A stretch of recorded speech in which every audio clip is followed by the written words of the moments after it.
அவர்களுக்கும் அதன் பொறுப்பாளர்களுக்கும் இந்த பள்ளியுடைய தலைமை ஆசிரியர்களுக்கும் துறையை அவருக்கு உதவி செய்து கொண்டிருக்கிற அனைத்து ஆசிரியர் பெருமக்களுக்கும் என் உயிரினும் மேலான மாணவ கண்மணிகளுக்கும் என்னுடைய வணக்கம். இந்த பள்ளியில் என்னுடைய பிள்ளைகள் 2 பேர் படித்துவிட்டு மிகச்சிறப்பாக இருக்கிறார்கள் என்பதை இப்போது நான் நன்றியோடு தெரிவித்துள்ளேன். நமக்கெல்லாம் அம்மையார்கள் துணை தலைமை ஆசிரியர் இருந்தார்கள். அப்போது நிறைய வழிகாட்டியிருக்கிறார்கள். ஜெகதீஸ்வரி அம்மா அவர்கள் அப்போது முதல்வராக இருந்தார்கள். இந்த பள்ளியில் படித்ததனுடைய விளைவு ஒரு நல்ல ஒழுக்கமான 2 பிள்ளைகளை இப்போ பேசுகிறாங்கல்ல, பெற்றோர்களா ஆசிரியர்களான்னு.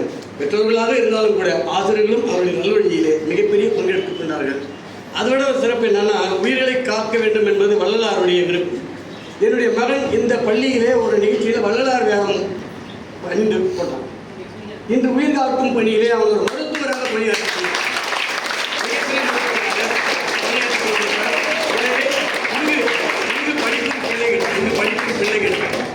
பின்னால் என்னை போன்ற பெற்றோர்கள் என் பள்ளி என்னுடைய மகன் கனகாம்பாள் பள்ளியில் படித்தான் என்று பெருமை சொல்லக்கூடிய அளவுக்கு இந்த கருத்தரங்கத்தில் பேசிய பிள்ளைகளை தனியாக பாராட்ட வேண்டும். ஏன்னா ஆசிரியர்கள் ஒருவேளை எழுதி கொடுத்தாலும் சரி, அவர்களே எழுதியிருந்தாலும் சரி, அவர்களுடைய பிரசன்டேஷன் அது வெளிப்படுத்திய விதம் தடுமாற்றம் இல்லாமல் அவருடைய அந்த வாய்மொழியாக மிகப்பெரிய பாராட்டு எல்லாரும். நான் ரொம்ப ரசித்தது யோகேஸ்வரனுடைய பேச்சு. ஏன்னு கேட்டால், நட்பு பெற்றோர்களை உயர்த்தி பேசுறது உலகத்திலே மாதா பிதா குரு தெய்வம் சரி, நண்பர்கள் என்றோ வேறு ஒரு தலைப்பில் பேசுறதுக்கு ஒரு டில் வேணும். அவங்களுடைய பேச்சு நான் ரொம்ப கவனித்தேன். ஏன்னா வீடு வரை உறவு, வீதி வரை மனைவி, காடு வரை பிள்ளை, கடைசி வரை நண்பன். அவ்வளோதான், யாரும் கடைசிவன் நண்பன் நண்பன். அதனால் அந்த இடத்தை கடைசி வரை யாரோ என்று கண்ணதாசன் நிறுத்திய இடத்தில் கடைசி வரை நண்பன் என்ற சொல்லை நான் நிறைவு செய்கிறேன். நான் ஒரு சின்ன செய்தி ஐயா பேசும்போது, எதற்காக படித்தோம், படித்ததை மறந்துவிட மாட்டோம், அந்த நினைத்து மறந்துவிட மாட்டோம். நாம் படித்தது இருக்குன்னா, நமக்கு ஒரு துன்பம் வரும்போது இப்போ ஐயா சொன்னாங்க பள்ளி மிகச்சிறந்த உயர்ந்த நிலையில் வர வேண்டும். அதே போல் எந்த ஒரு மாணவனும் எந்த நேரத்திலும் தன்னுடைய தன்னம்பிக்கை இழக்காமல் சோர்ந்து விடாமல் வாழ்க்கையின் கடைசி வரை எதிர்கொள்வதற்கு இந்த கல்வி பயன்பட வேண்டும். வேலைக்கு பயன்பட வேண்டும், தேர்வுக்கு பயன்பட வேண்டும், இல்லைன்னு சொல்லலை. அதே போல் அது வாழ்க்கைக்கும் ஒரு லைஃப் ஓரியன்டாகவும் இருக்க வேண்டும். நான் ஒரு சின்ன ஒரு கதையோட நிறைவு செய்ய விரும்புகிறேன். உங்களுக்கு அது பயனுள்ளதாக இருக்கும். ஏன்னா இதுக்கு இப்படி ஒரு தலைப்பு வச்சுக்கலாம், அறிவு அற்றம் காக்கும் கருவி. ஒரு அறிவு எதுக்கு? இப்போ உங்களுக்கு தெரியும், நீங்கள் ஆங்கிலத்தில் படிக்கிற பிள்ளைங்க விஸ்டம் நாலேஜ் என்ற 2 சொல் இருக்கு இல்லையா? விஸ்டம் வேற, நாலேஜ் வேற. இது ஒலிவாங்கி, இது மேடை, இது நாற்காலி, இது விளக்குன்னு சொல்றதுக்கு பேரு நாலேஜ். விஸ்டம்ன்றது நீங்களா சிந்திச்சு ஒன்றை கற்றுக்கொண்டிலிருந்து நீ தெரிந்து தெளிவடைய வேண்டும். தெரிதல் வேறு, தெளிதல் வேறு. இருவேறு உலகத்து இயற்கை, திருவேறு, தெளியராதல் வேறு. அந்த தெளியராக இருப்பதற்கு இந்த அறிவு பயன்பட வேண்டும். அறிவில்லாத தெளிவு பெற முடியாது.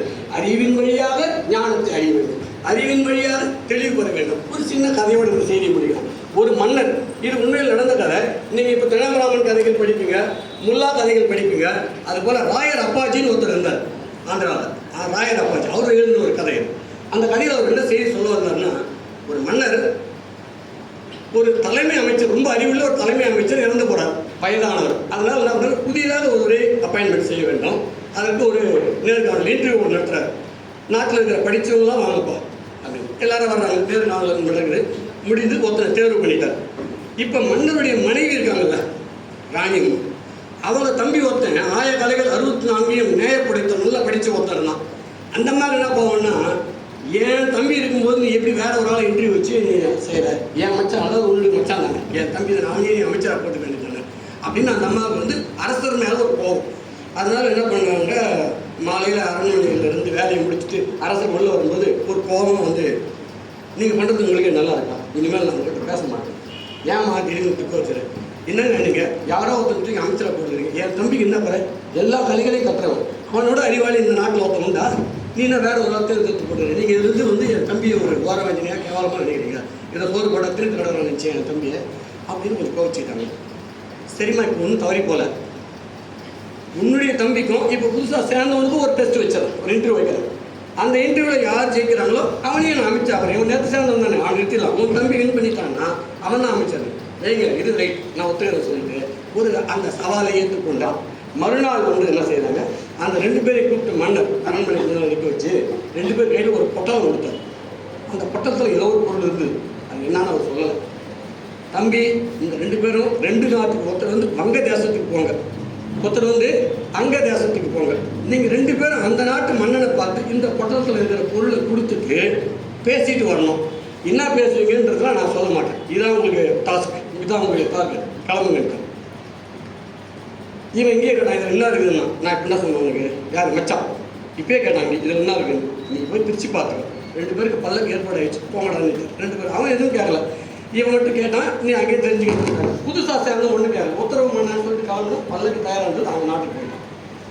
2 பேரும் 2 நாட்டுக்கு போகிறாங்க. அங்கே போன உடனே இப்போ தம்பி, அதாவது ராணியோட தம்பி, இந்த பட்டணத்தை கொண்டு போய் போகிற வழியை பிரித்து பார்த்தான். அதில் வந்து என்ன இருந்ததுன்னா, சாம்பல் விபூதி இருந்தது. என்னன்னா இதை போய் கொண்டு போய் ஒரு அரச கையில் கொடுத்துட்டு பேசிட்டு வான்னு சொன்னாங்க. என்ன பேச்சாருங்க, என்ன ஆகும், என்ன கருத்து சொல்லி இது பேசுறதுன்னு சொல்லிட்டு அவன் என்ன பண்ணுவான், அவன் போன நாட்டு அரசங்கத்தை உள்ள அனுமதி வாங்கி உள்ளே போனான். அந்த அரசன் இவன் ஏற்கனவே பகை நாட்டு ஆளாச்சு, இவன் எதுக்கு இங்கே வந்தான், என்ன கொடுத்து வச்சுக்கிறான்னு சொன்னோன்னு இவன் போனான். திமிரா உள்ளே போயிட்டு அரண்மனையில் உட்காந்துருன்னு அந்த படத்தை கொடுத்தான். பிரிச்சு அவர் பார்த்தார். என்ன தம்பி இதை வந்து கொடுத்து என்ன சொன்னார், எங்கள் ராஜா அவங்ககிட்ட கொடுத்துட்டு வர சொன்னார், பேசிட்டு வர சொன்னார். என்ன சொன்னார், 56 தேசத்து ராஜாக்களும் என்னுடைய அரசனுக்கு கீழானவர்கள் தான். அவரை மிஞ்சி ஒரு ராஜா அந்த நாட்டில் கிடையாது. யாராவது எதிர்த்து பகை கொண்டால் நீங்கள் சாம்பலாவீர்கள் என்பதற்கு அடையாளம் தெரிந்து கொள்ளும் அப்படின்னு சொல்லி கொடுத்தான். கோபம் வந்தது மன்னருக்கு. யார் அங்கே கூப்பிட்டாரு, உதவிகளை அவனை போல உதச்சி உள்ளத்தல் பாதாள செலுத்தல் 6 நாளைக்கு ஒரு வேளை போர் போடு அப்படின்னு சொல்லிட்டு உதவி வாங்கி உள்ள போயிட்டாங்க. இவன் கூட பல்லக்கு தூக்கினான் தான் பாரு, அவனுக்கு அடி அரை வேலை சாப்பிடு சித்திரவதை படி சாப்பிட்றாங்க. இந்த இன்னொருத்தம் போன மாதிரி புதுசாக சேர்ந்தவன் அவனும் இன்னொரு மன்னர்கிட்ட போனான். 8 பேரை கொடுத்தான். அதை கொடுத்துட்டு அந்த அரசர் கேட்டால், என்ன தம்பி என்ன விஷயம் வந்துக்கிறீங்க, உங்கள் நாட்டு அரசர் நான் ஏதோ ஒரு மோசமான ஆள் நினச்சிருந்தேன், இவ்வளோ நட்பு ரீதியாக அவங்க நினச்சிக்கிட்டு சந்தோஷம் பண்ணி என்ன ஆச்சு மாட்டேன். இதை பிரிச்சு இந்த விபூதி எடுத்து காமிச்சிட்டு, எங்கள் நாட்டில் சரியாக மழை வரவில்லை, எனவே மாதம் மும்மாறி பெய்ய வேண்டும் என்று எங்கள் மன்னர் ஒரு யாகம் நடத்தினார். அந்த யாகத்தினுடைய சாம்பலையும் அவிழ்மொழியையும் உங்களுக்கு கொடுத்து அமைச்சுக்கிறாங்க. நீங்கள் நல்லா இருக்கணும், உங்கள் நாட்டில் மழை பெய்யணுன்றது எங்கள் மன்னருடைய விருப்பம், எனவே இதை கொடுத்துட்டு போவாங்கன்னு சொன்ன உடனே யார் எங்கே வாங்கணும்னு கொடுத்தான். உடனே கருந்துகளை மாலையை கேட்டு போட்டான். இவனுக்கு நல்லா அறுசுவை விருந்து கொடுங்கடா, ராஜ மாளிகை தங்க வைங்க, பல்லக்கு வாங்கினதுலாம் நல்ல சாப்பாடு போடணும்னு சொன்ன உடனே நீங்கள் ஒரு மாதம் எங்கள் நாட்டில் இருந்து விருந்து சாப்பிட்டு போகணும்னு சொல்லி அவன் எல்லா விருந்தையும் முடிச்சுட்டு அவருடைய நீர் போக்குவரத்து, பாசன முறைகள், பயிர் முறைகள் இதெல்லாம் வந்து இவன்கிட்ட ஆலோசனை கடை நல்லா சொன்னான் அரசனுக்கு. இவ்வளோ அருமையான அமைச்சர் அவனுமா, எனக்கு இப்படி ஒரு அமைச்சர் தான் அந்த நாட்டை நான் எப்படி தூக்கி நிறுத்துவோம் தெரியுமா, உண்மையிலேயே உங்கள் அரசர் புண்ணியம் பண்ணாங்கப்பா அப்படின்னு சொல்லிட்டு நீங்கள் எடுத்து அந்த பழைய பல்லக்கெல்லாம் நிறுத்திட்டு இவன் புதுசாக பல்லக்கு செஞ்சு யானை மேலே அம்பாரி வச்சு பொண்ணும் மணியும் போட்டு வந்தவனுக்குலாம் 1000 கிலோ கணக்கில் ரத்தனங்க மணிகளை வாங்கி கொடுத்து நல்லபடியாக போயிட்டு வரான்னு அனுப்பி வச்சான். இப்போ அங்கே போன பிறகு ஒரு மாதம் சொந்த நாட்டுக்கு போயிட்டான். போனது இப்போ ராணியோட தம்பி இன்னும் வரல. அப்போ அந்த அம்மா சொல்கிறாங்க, என் தம்பி இன்னும் வரல, இவன் இவ்வளோ சீக்கிரம் அனுப்பிச்சிட்டாங்க, என் தம்பி அவங்க நல்லா கவனித்து வச்சுருப்பாங்க அப்படின்னு சொல்லி இவர் பெருமைக்கிறான். இவருனால 10 நாள்லேயே விருந்து போட்டு அனுப்பிச்சிட்டாங்க, 20 நாள் என் தம்பி வரலன்னா அவன் அளவுக்கு சிறப்பாக ஏதோ சொல்லிக்கிறான், அவன் அங்கேயே இருக்கிறான். அந்த மன்னருக்கு சந்தேகம் வந்துச்சு, இதில் ஏதோ ஒரு சூழல் இருக்கும், சரி நீங்கள் ஒருத்தர் நினச்சி அந்த நாட்டில் என்ன நடந்ததுன்னு கேட்டால் இவர்கள் எல்லாம் பாதாள சிறையில் அடைக்கப்பட்டிருக்கிறார்கள் சொல்லி தகவல். அதுக்கப்புறம் புதுசாக சேர்ந்தவன் அனுப்பிச்சு இந்த மாதிரி ஒரு டாஸ்க் வச்சாங்க.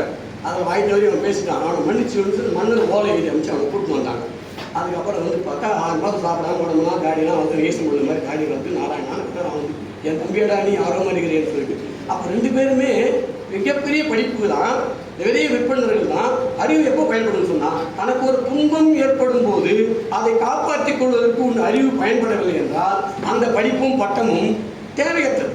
ஒருத்தர் படிக்க போகலான்னு கூப்பிட்றான், ஒருத்தர் கிரிக்கெட் ஆடலான்னு கூப்பிட்றான், யார் கூட போக? அப்போ உன்னுடைய அறிவு என்ன வேலை செய்யணும்? படிக்க நல்ல நண்பர்களோடு சேர்வதற்கு, நல்ல பணியை செய்வதற்கு உன்னுடைய அறிவு பயன்பட வேண்டும். அறிவு உனக்கு கேடு நேரும் போதெல்லாம் அது சரியாக உன்னை வழிநடத்துமானால் அதற்கு பெயர் தான் அறிவு, அதுதான் அற்றம் காக்கும் கருவி. எனவே உங்கள் கல்வி, உங்கள் படிப்பு உங்கள் வாழ்க்கை முழுவதும் இடர்படுகிற நேரங்களெல்லாம் 3 கோலாக வந்து உதவ வேண்டும் என்று கேட்டுக்கொண்டு வாய்ப்பிற்கு நன்றி விட அமைதியை வணக்கம்.